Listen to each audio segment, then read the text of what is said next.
right? But in addition to that, right, we got 40,000 followers across social media. So if you want to get the word out a little bit more, if you want to bolster your followers, if you want to access another network, that's a great way to do it. We average 1,000 views per live, right? So if you want, as I said, you want to get an additional 1,000 eyes on your app, on your product, that's a great way to do it.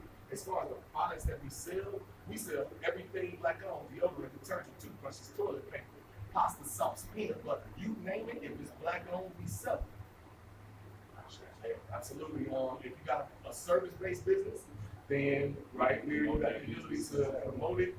We got a 40,000 subscribership through our email list as well as our social media platforms. So we just, like as we said, make black brands household names. The first rule of business is let them know you're open. If you're an aspiring entrepreneur, if you're an entrepreneur out there in the world that wants to get more people, if the competition is kicking your ass, the way that you get ahead is to market. Let people know that you want to get out there. Yes, I told you guys to stick around because you're going to get a lot of tips and tricks on how to make your business more successful. And I love that for you, right? So that's what we're here for, to develop ourselves and really make a name for ourselves. So I feel like as black people, we need to do that. It's written in the book for us to do that. What you said? Yeah. What you said. Tell us, what's the last book you read? The last book I listened to. I hear that. I listen to audiobooks. Sometimes I try to get down, like Bible scriptures that for day-to-day life. I read those sometimes too. Yeah, transformation, just how to make you feel good and keep going in your life as far as sometimes your personal life can take over what you're really trying to do in life. So I feel like connecting with the right people and having that team to push you is true. Jesus is my home. Hey, listen. If you don't know, now you know. You heard me? For real, he's the man that remembered his purpose. They remembered his purpose before he got it. That's why he was able to do what he did. It reminds me of someone like that, Michael Jackson. A lot of people listen to you on that same something that it was. And I feel like in today's day and age, that's something that we try to build upon. They may have criticized them, but they didn't know people. And I feel like the media does that. So I don't know, I just feel like it's a good thing that we have these platforms. We have good people that you can talk to. So be who you want to be and do what you want to do.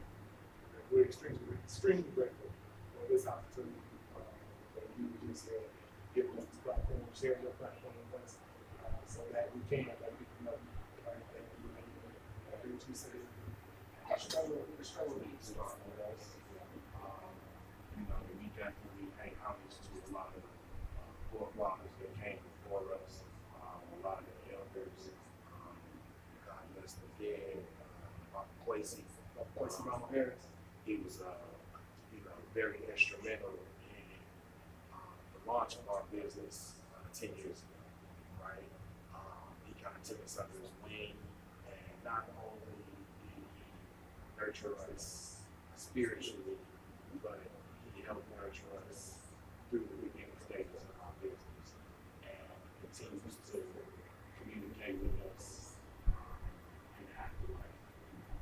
So I just really want to let people know that while we feel like we might be partly responsible to some degree, and when I say some degree, I mean very grateful, right?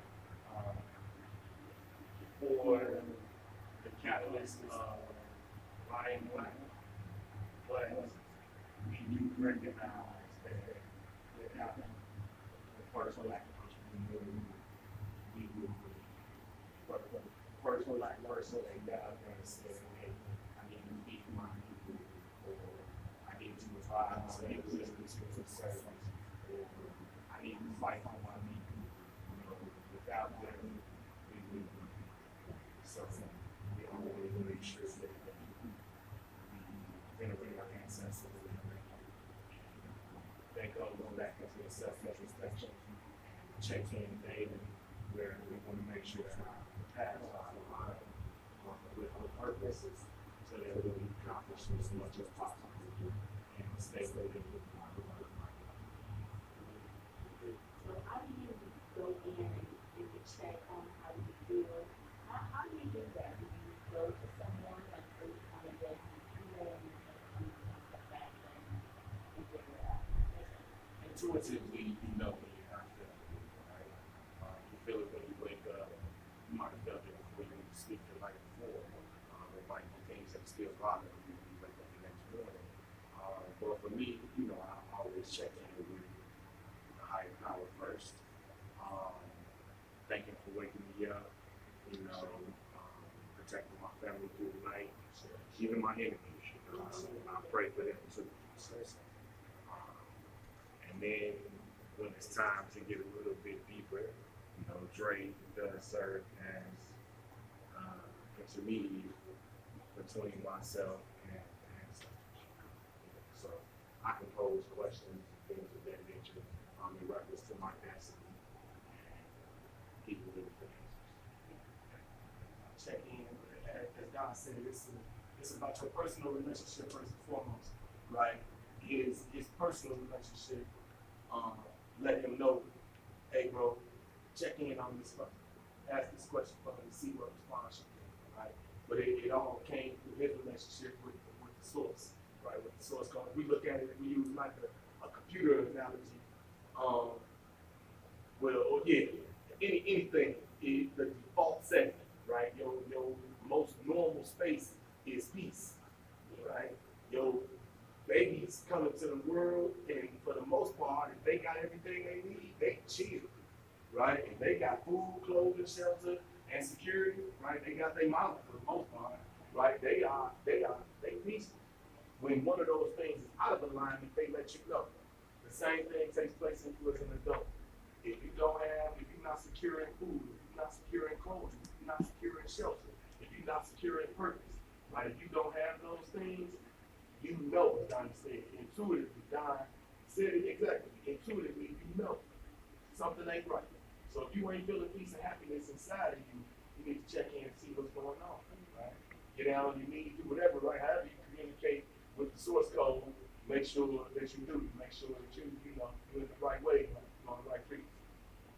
We speak about God highly on the RT show because I feel like if you don't have God, you don't have anything. So appreciate you guys for sharing because you guys pick yourself up when things seem hard and when life can get worse. So yeah, this is a development show. I love to develop certain things in relationships and attitudes. And then you gotta have the right attitude to be able to be, you know, make money, things like that. So yeah. Attitude dictates your happiness.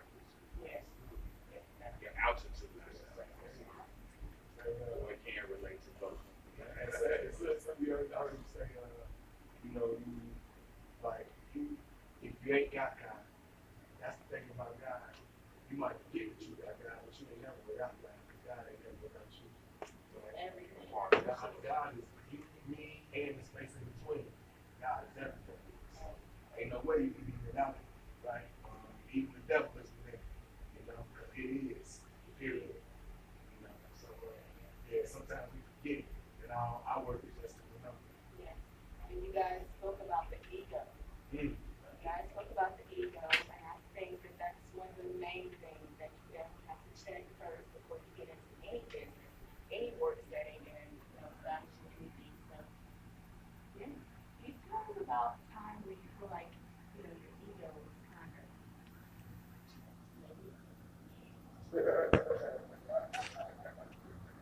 Baby, what you say? okay. It's a keep it in front of you kind of thing. It's a slippery joke. It was more. I'll speak on it. So we kind of encountered the experience at the same time, right? We were high school friends and later on college roommates, right? Shout out Florida State University. You know how, roommates bump heads, right? And we're more like brothers than friends, you know what I mean? So we wouldn't bump heads, right? So it was an incident